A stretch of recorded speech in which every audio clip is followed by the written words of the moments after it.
If you're looking for study abroad, you're in the right place. If not, now's your chance to escape. But yeah, we're going to talk about study abroad today.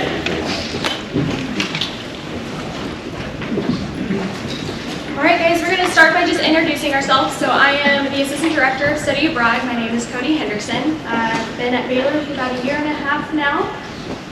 And I'm Katie Klingstead. I am a study abroad programs advisor. I came to Baylor for their graduate school. I got my master's here and then have been working in the study abroad office for a year. So we are excited to get going and kind of talk about what study abroad is and then what study abroad looks like here at Baylor specifically. So study abroad, the key word that we're going to be talking about is the study part. So study abroad is any academic credit that you are taking away from Baylor's campus. So you're going to see a lot of other opportunities for travel at Baylor, but out of our office, the key is that you are taking academic credit away from Baylor. So we have a lot of different options. You can do short term, which is typically 1 to 6 weeks. We offer those in the summer and the winter. Or you can do a full semester, which is our more long term, all the way up to a full year. And we don't have any limit on how many times you can study abroad. So there's a lot of different opportunities for studying, interning, getting a variety of experiences through travel and academics abroad. And yeah, Cody's going to talk a little bit about why you should. Yeah, so why should you study abroad? Our biggest thing is that, well, you're going to get to see the world. So raise your hand if you've already been abroad. Okay, amazing. Okay, that's what we love to see. Can we get a raise of hands of people who have not traveled internationally? It's a smaller number. That's amazing. Okay, so that is so good. I'm glad that you guys are here that haven't been international. You guys are the go-getters. The ones that have been international, you guys know what it's like, and that's why you're here. So you guys will get to explore and see the world. You're also going to expand your education. And not only your education, but you're going to get language, culture, all kinds of different skills as well, which are only going to go to you building global competency, which is hopefully going to help you get a job at the end of this, right? Who wants a job at the end of their college degree? Yes. All the parents. All the parents. Yeah. Do better. Yeah. Right. So we all want to make sure we get a degree at the end of this. So how can we get more than just the degree, right? Because now you guys are graduating with a class of people who are all getting degrees. So how are you going to set yourself apart? A global experience is a great way to do that. We also offer a ton of opportunities that will tell you at the very end that will also add value to your degree. Yeah, awesome. So when can you study abroad? I know some of y'all are really eager, ready to go. You're here, like, get Waco, get me somewhere to all these great places. So study abroad for y'all, it starts after you've completed 30 credit hours on Baylor's campus. So that's typically after your first year. If you're a transfer student and you're coming in with college credit, you still need 30 hours of Baylor credit. So y'all's first chance to study abroad is going to be about this time next year. So you'll start looking for programs maybe in the spring and applying, and then your first chance to go abroad will be next summer on some of our summer programs. Students typically study abroad their sophomore and junior year. That's typically when it seems to work best for the classes you're taking. You can do some of those general classes or major specific. So sophomore and juniors typically works well, but we have people go their senior year as well. And there's no limit on how many times you can go abroad. So if you go next summer and you love it and you say, okay, I've done my summer, now I want to do a semester, Baylor puts no limits. So we would love to see you go abroad as many times as you can. Yeah, and when should you start planning? So you're going to hear us say this quite a bit, especially when you come and visit us in our office, but please plan early. That means you are now on campus, start planning now. Okay, I know that sounds like a really big thing. You're like, I haven't even gotten here and taken classes yet, like hold your courses. You guys need to plan it now. Talk to your academic advisors now. So if you haven't had your appointment, tell them. If you have had your appointment, email them. Tell them that you're interested. The biggest thing that we want to make sure you get is that academic credit. So how can we ensure you're going to get a good solid amount of academic credit while you're abroad? By holding over classes, okay? So your academic advisor is going to work with us and with you to help you get the classes that you need while you're abroad. So the earlier plan, the better it is. You'll see a list there at the very bottom of majors or college programs that are more difficult for us to program into. So the earlier you start, the better. So if you're big engineering, fashion, apparel design, fine studio arts, or hard sciences and pre-med, you guys got to talk to us very, very early. A lot of your specific classes and things are very regimented. You know when you're taking it, you know your whole 4 years next, like what you're doing here at Baylor. So we want to make sure that we can fit it in and make it an opportunity that's afforded to you. Yeah, the thing that we basically just don't want to happen also is that you take a class, like Cody was saying, your freshman or sophomore year, that you realize you couldn't take in Paris or in Argentina, right? So we want to get you all those experiences that you can, and as much credit as you can. So where can you go? So we have over 100 programs in over 40 different countries. So basically, anywhere that you could imagine wanting to go, we will do everything we can to send you there, and are probably already sending students there. So this is a list of places that we're going this summer and in the fall. We're kicking everything back up after taking a break for COVID, so we're excited to be sending over 500 students this summer to a lot of these locations. So if you've already visited some of them, maybe a chance to go back or a chance to try some new countries. And then we have, kind of 4 types of study abroad programs here at Baylor. So I'm going to talk about the first 2. Those are the ones that I work with, our faculty-led programs. So those are basically, if you've been walking around campus, you may have seen signs that say like Baylor in New Zealand or Baylor in Maastricht. Anything that says Baylor in is a program that we call faculty-led. So it's a Baylor faculty teaches their class normally on campus, and then they decide, I'm going to pick up my class, I'm going to take it to Paris, and I'm going to teach it there, and I'm going to take my students with me. So that is what faculty-led is. It's typically in the summer or in the winter, from 3 weeks to 6 weeks, and you can get typically around 6 credit hours for those. And so again, that's Baylor credit, Baylor classes, and enrollment like Baylor faculty. Is that winter term structured to be during the break? Yes. No, that's a great question. So it's typically you leave after Christmas, and it's about the 2 weeks before you come back to campus in January. Yeah, so that's what winter is. So you're still home for the holidays, but it's a kind of an extra bit. If you have internship plans over the summer, you can still go during the winter. And then our group semester is kind of a hybrid. So it's a full semester length from 3 to 4 months. And you're still taking Baylor classes with Baylor students and Baylor faculty. So that's our programs called Baylor in St. Andrews, Baylor in Maastricht. We have Baylor Pre-Med in Dublin. So it's exactly what the name is. It's a group of Baylor students all going together and taking courses in another country together. So those are the first 2. Yeah, what's also important to know about the group semester program classes and everything is that not only are you taking classes taught by a Baylor faculty, you also get the course curriculum at that university available to you to take those classes as well. So you'll take 1, maybe 2 classes taught by a Baylor faculty, and then you'll take classes at a host institution. So it's a really unique experience for you to kind of see what the academic world is like in other countries.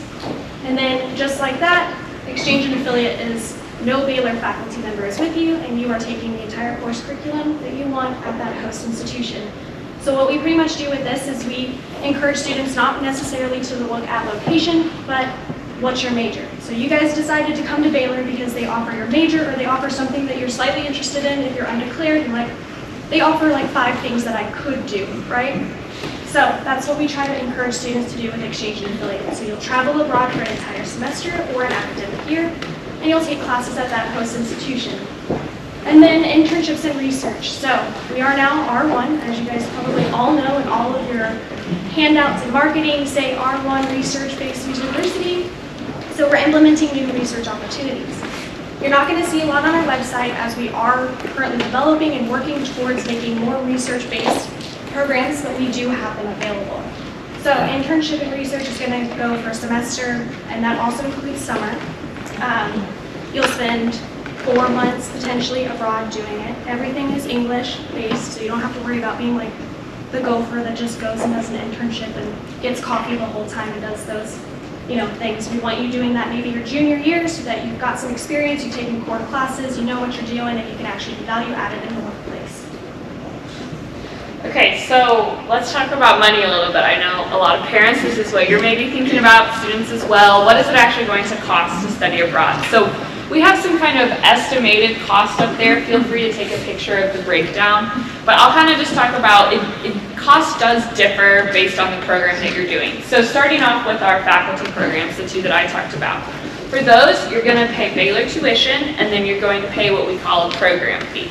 So like it says on there, the program fee, it varies based on what program you're going on, but it typically covers your housing while you're there, entrance to everything that we have planned for you, museums. It covers some meals most of the time, and then depending on the program, may cover airfare as well. So yeah, we said the range up there is from $1,000 to $6,000, depending on how long you're going, where you're going. And then Baylor tuition. So you can see, I'm sure you're familiar with those numbers of Baylor tuition.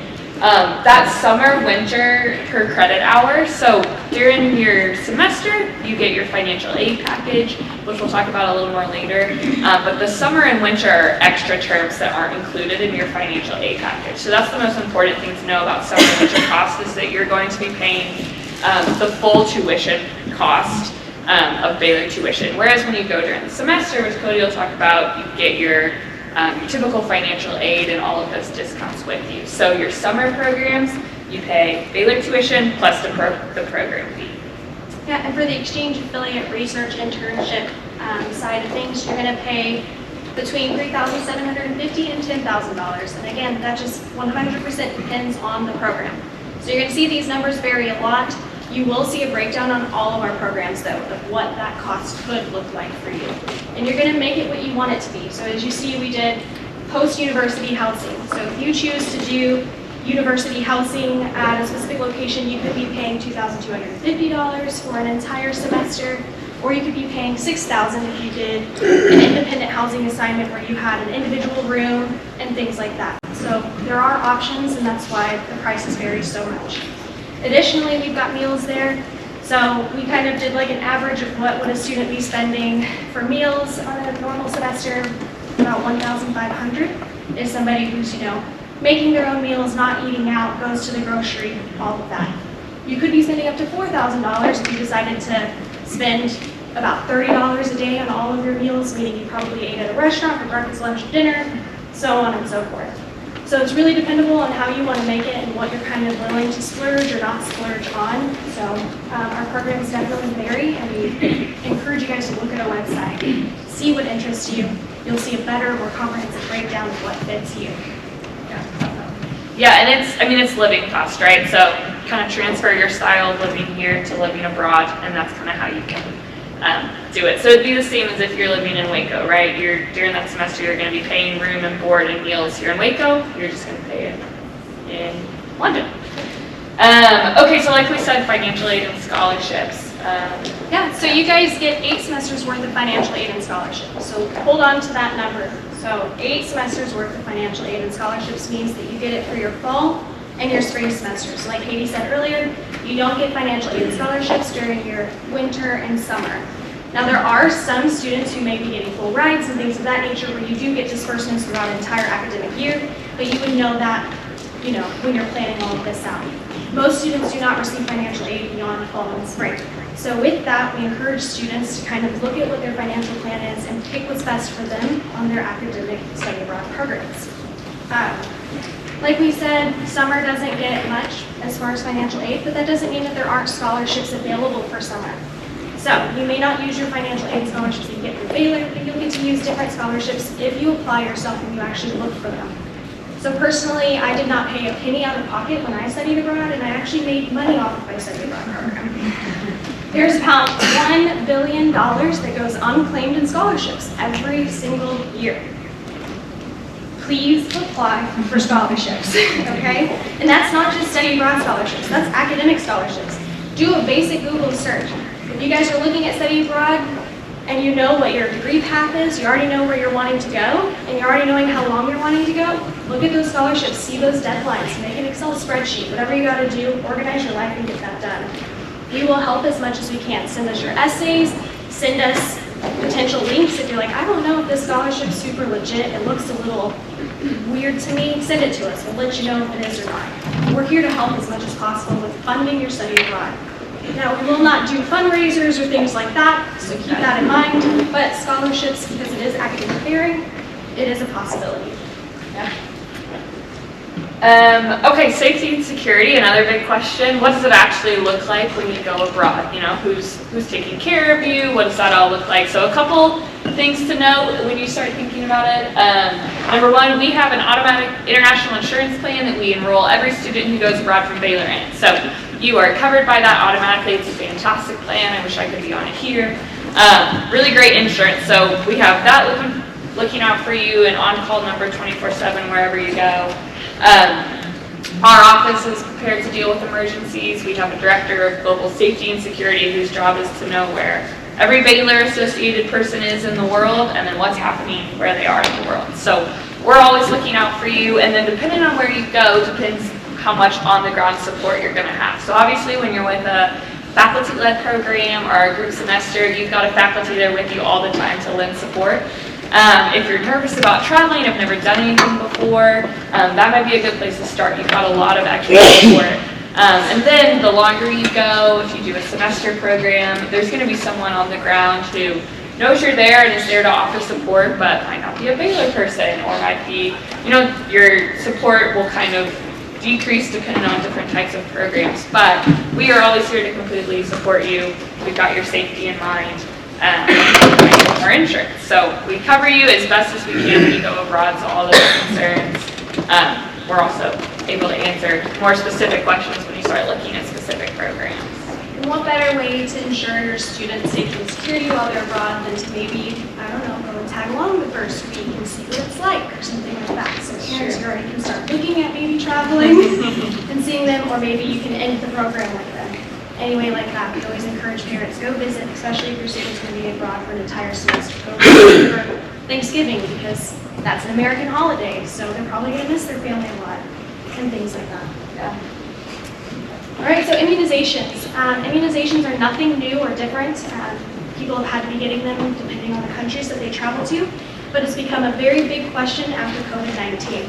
So it is country specific, and there's really nothing else that we can do about it. Baylor itself does not have any kind of immunization requirements as far as COVID does, but we do have other immunization requirements, as you guys already know, and have to supply health documents and things of that nature. So just know that immunizations around the world have always been what they are, and to check those guidelines on CDC and the country's government website to see what is required. Yeah, a quick Google search will tell you if the country, what the requirements are for the country that you're interested in going to. Okay, so a couple other things. If you're here, you're probably interested in some sort of travel, global focus, and our office creates ways to have a global focus to your education even when you're on Baylor's campus. So a couple of ways that we can do that. The first one is what we call the Global Friendship Program. So the Global Friendship Program is a partnership with the International Students and Scholar Office. So international students who come to campus, we partner them up with students on campus and in the community. And it's kind of a reciprocal relationship, and we especially market it to our students who are interested in study abroad. It is a way to kind of keep your connection or your tie to the country that you studied abroad in, or to kind of maybe practice the language once you get back or before you go. So let's say you really want to study abroad in Japan. We would really love for you to come to our office and say, hey, I want to go to Japan. I would love to maybe meet someone from Japan before I go. We partner you with a Japanese student. You teach them about Waco. They teach you about Japan. And you already have someone who you know. You go, you come back, you still have that friendship. And so we think this is a great model for kind of keeping that global experience going. Especially also when you come back. So you went to Argentina, you come back, you loved it, we can partner you up with a Spanish-speaking student, y'all can practice language together, you help them with English, they help you with Spanish, those kind of things. So not just while you're abroad can you be having global experiences here at Baylor. Yeah, we also encourage you guys, if you're interested in a specific location, let us know. And also, if you already know what institution you might be wanting to study at, we might have a student here from that institution that can help you know about housing, meals there, things of that nature. They can tell you all about the university. So just let us know what you want, and we'll be able to try to facilitate it and contact with somebody who is actually from that country, from that school, to help you and learn more. And we also have a certificate in global engagement. So you guys are all in this room, meaning you guys are all interested in study abroad, so we highly encourage you guys to already look into the certificate program. If you complete all the requirements of the certificate, you guys will get a signed certificate from Dr. Livingstone. You'll get a notation on your transcript and honors scores at graduation. So this just means that you can put it on your resume as a builder, right? So that you graduated with not only an international experience, but also global competency proven by a certificate and by a transcript. Okay, this is a slide that's basically just a common question we get. Are we also Baylor Missions? And the answer is no. So you might have already heard about Baylor Missions. They do trips during summer and spring break and other opportunities. So we are two separate offices. We just put this on here to make it very clear. Baylor Missions has a ton of great opportunities for traveling. The biggest difference is theirs are not academic, so there's no credit bearing programs with Baylor Missions. Anything that you're taking a class abroad or getting any academic credit, that is going to come through study abroad. And Missions does mission-specific kind of service programs. So that's just a question that we often get, and we get a lot of their emails. So try to drill it into your heads now before you get here that we're two separate offices and we work together, but we are different. So if you're sitting here thinking, okay, when are we going to talk about missions? Send them an email because that's actually a separate office from us. Yeah, and what should be your first step? So when you guys get on campus, give it like 2 weeks where you know where buildings are and you're used to having classes and everything, and then come to a study abroad information session. This is how we're going to teach you to use our website because there are over 100 programs. So when you get on our website, it seems really overwhelming and you may not know exactly where to start.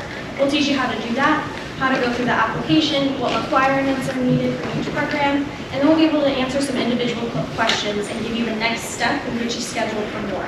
So come to the information session. It will be from 4 to 5 every Monday and Tuesday. If for some reason that doesn't work with your schedule, shoot us an email. We're happy to accommodate however we need. Okay, and then we've got, this is our contact information, so take a picture of this slide, send us an email. We are literally here to help you go abroad, so no question is too small. Send us your questions that you have. And then we've got about 3 minutes until we need to clear out for the next session, so if there's any big questions, we can answer them, and if not, we'll be outside afterwards.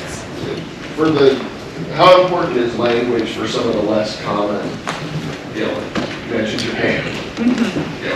Yeah. But Yeah, no. how important is that? And what are the opportunities for that they're not doing? Right. There are some, so on some of our website, you'll see specifically on programs that there is going to be some language barrier.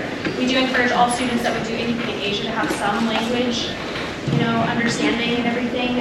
They're actually very competitive programs already, and so we encourage those students to get involved in foreign languages because that's the surefire way to kind of go into that program. So some of them will indicate English and some will say English-Spanish. You'll see that on all of the programs to let you know what course offerings and things look like. Other questions for the group? Okay, well we're gonna clear out of this room so the next group can come in, but Cody and I will be outside if you want to snag us.